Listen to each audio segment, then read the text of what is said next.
Some regrets follow you forever.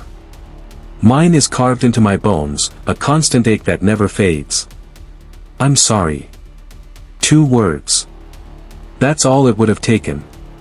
But I was too proud, too angry, too convinced I was right. And by the time I realized how wrong I'd been, it was too late. My father was gone. And I never got to say it. This is the story of how I lost him, not just in death, but long before, in the silence between us. This is the story of the secrets he left behind. And this is the story of how, even in his absence, he taught me the most painful lesson of all. The rain that night wasn't just water, it was fury.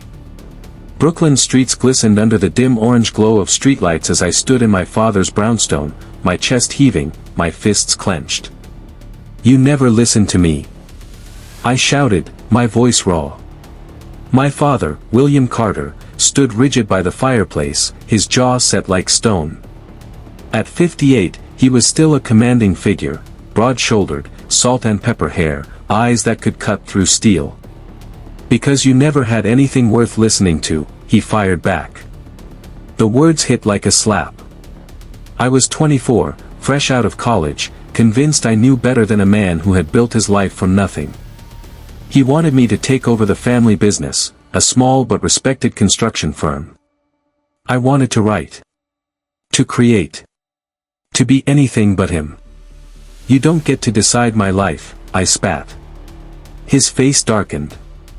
"No, but I sure as hell won't watch you throw it away." The argument spiraled, ugly and familiar.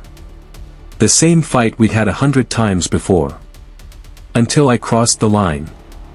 "You're just like him," I hissed. A beat of silence. Then his expression shattered. I had brought up Richard, his estranged brother, the one name we never said in this house. His voice dropped to a whisper. "Get out." I didn't hesitate. I grabbed my coat, slammed the door so hard the walls shook, and stepped into the storm. I didn't look back. 3 weeks passed. Not a call. Not a text. I told myself I didn't care. That I was better off without his judgment, his expectations, his disappointment. But then. 3:17 a.m. The phone rang. Nobody calls at that hour unless the world is ending. My aunt's voice was a broken thing. "Ethan, it's your dad." My stomach dropped. "He's gone.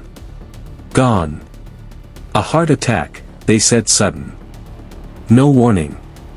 I sat there, the phone pressed to my ear, the world tilting under me. No. Not yet. I wasn't ready. But death doesn't wait for apologies. Walking into his brownstone after the funeral felt like stepping into a tomb. Everything was exactly as he'd left it, his reading glasses on the side table, his favorite coffee mug still half full. And then there was the box. A shoebox, tucked under his bed. Inside, letters. Dozens of them. All addressed to me. "Ethan, I know we don't see eye to eye, but I'm proud of you. I wish I had said this to your face, I love you, son. I was wrong. I should have listened." My hands shook. All this time, he had been trying. And I had been too blind to see it. Then came the reading of the will. My father had left me everything, his business, his savings, the brownstone.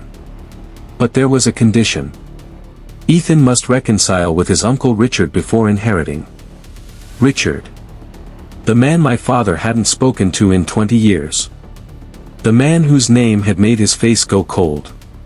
A final test. A final lesson. My father was still controlling things, even from the grave. Tracking down Richard Carter wasn't easy.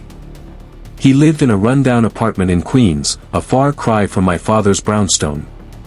When I knocked, a grizzled man in his 60s opened the door, eyes sharp with suspicion. "You look just like him," he said. The resemblance was uncanny, same jawline, same stubborn set of the mouth. I told him why I was there. Richard laughed bitterly. "So William's still pulling strings, huh?" Then he dropped the bomb. You think your dad was hard on you? He was protecting you from the mistakes we made. The truth came out in pieces.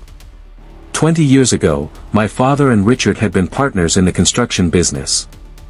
Then came a bad deal, stolen money, a betrayal that tore them apart. Richard claimed he was framed. My father never forgave him. And now, Richard said, he's making you clean up the mess. Digging deeper, I found something else, a ledger hidden in my father's study. Payments. Large ones. To a man named Victor Russo. A loan shark. My father had been paying off a debt for years. A debt Richard swore wasn't his. So whose was it? The funeral was packed. Dozens of faces, workers from his company, old friends, people whose lives he'd touched.